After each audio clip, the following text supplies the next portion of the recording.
शिंदेंच्या सेनेचे आमदार गुलाबराव पाटील बोलतात, थेट ऐकूया. उपमुख्यमंत्रीपद घेत असताना स्थानिक स्वराज्य संस्थेच्या निवडणुका पाहता त्यांना मुख्यमंत्रीपद मिळालं असतं तर फार चांगलं झालं असतं, पण त्यांनी स्वतः त्या गोष्टीचा विचार सोडल्यामुळे उपमुख्यमंत्रीपद देत असताना त्यांनी या ठिकाणी गृहमंत्रीपद त्यांना मिळावं अशी आमच्या सगळ्या आमदारांची इच्छा आहे आणि त्यातल्या त्यात त्यांनी सत्तेमध्ये राहावं अशी आमच्या सगळ्या आमदारांची इच्छा आहे. याचं कारण त्यांनी जनतेशी जी 2.25 वर्षामध्ये जी जवळीक केलेली आहे. मी माझ्या जळगाव जिल्ह्याचं जर सांगितलं तर 17 वेळेस 2.25 वर्षामध्ये माननीय मुख्यमंत्री हे जळगाव जिल्ह्यामध्ये आले.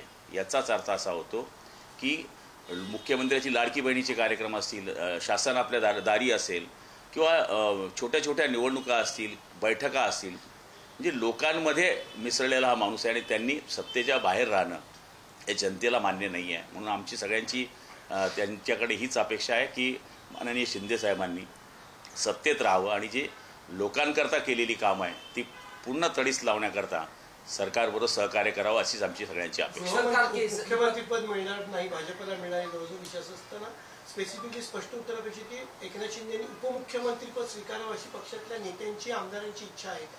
आमची सगळ्यांची तीच इच्छा आहे आणि आमची त्यांना जो विनंतीच आहे की आपण या ठिकाणी उपमुख्यमंत्रीपद स्वीकारावं आणि निश्चितपणाने महाराष्ट्रामध्ये आपल्यासारख्या नेतृत्वाची गरज आहे. आता ठीक आहे, जागा कमी अधिक झाल्या त्याच्यामध्ये वरचा निर्णय तुम्ही मान्य केलेला आहे, तर आमची अपेक्षा हीच आहे की त्यांनी सत्तेमध्ये राहावं.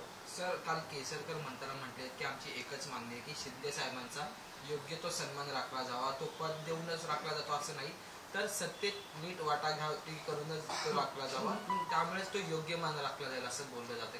काय तुमचं त्याला काय नेमकं काय चाललंय? मला तरी असं वाटतं की मागच्या काळाचे विषय जर पाहिले तर त्यांचा सन्मान हा राखला जाईल, कारण की आदरणीय एकनाथ शिंदे साहेबांची वरच्या नेतृत्वाशी आणि खालच्या नेतृत्वाशी चांगले संबंध आहे. त्यामुळे मला नाही असं वाटत की त्यांचा सन्मान राखला जाणार नाही.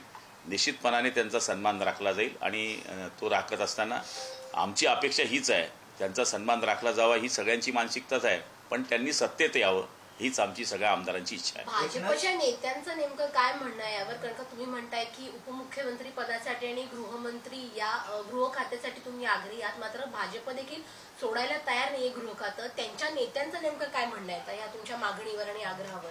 त्यांच्या नेत्यांचं काय म्हणणं याच्यापेक्षा केंद्रीय नेत्यांच्याकडे ही मागणी केलेली आणि केंद्रीय नेतृत्व जे निर्णय घेईल ते मला मान्य आहे अशा पद्धतीनं शिंदे साहेबांनी स्वतः कबूल केलेलं आहे. त्यामुळे मला तरी असं वाटतं की ही गोष्ट आता राज्यापुरती मर्यादित नसल्यामुळे केंद्राच्या नेतृत्वावर ही अवलंबून आहे.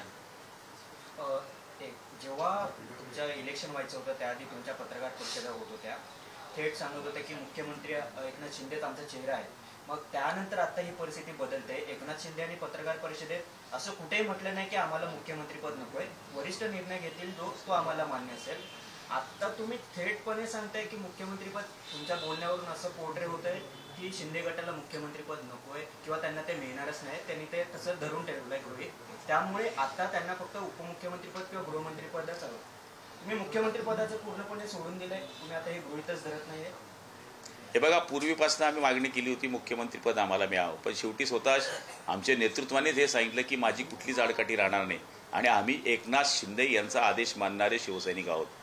त्यामुळे सगळ्यांची इच्छा होती की त्यांनी मुख्यमंत्री व्हावं, पण शेवटी जर नेता जे सांगत असेल ते कार्यकर्त्यांनी ऐकलंच पाहिजे. आणि शेवटी 3 पक्षांचं सरकार आहे, 3 पक्षांमध्ये समतोल राहण्याकरता त्यांनी जो निर्णय घेतलेला आहे त्या निर्णयाच्या पाठीशी आम्ही राहायला पाहिजे. पण स्थानिक स्वराज्य संस्थांच्या निवडणुकांच्या आधी एकनाथ शिंदेंनी मुख्यमंत्री होणे गरजेचं होतं का आणि त्याचा फायदा झाला असता का, म्हणून तुमची मागणी होती का? काय नेमकी मागणी होती? फायदा झाला असता, पण शेवटी आता त्यांनी स्वतः या गोष्टीचा विचार सोडल्यामुळे आम्ही त्या गोष्टीवर जास्त बोलणं उचित होणार नाही, कारण की शेवटी तो अधिकार त्यांचा आहे. एकनाथ शिंदेंच्या आजारपणावरून देखील टीका टिप्पणी केली जाते, विशेषतः संजय राऊत त्यांच्या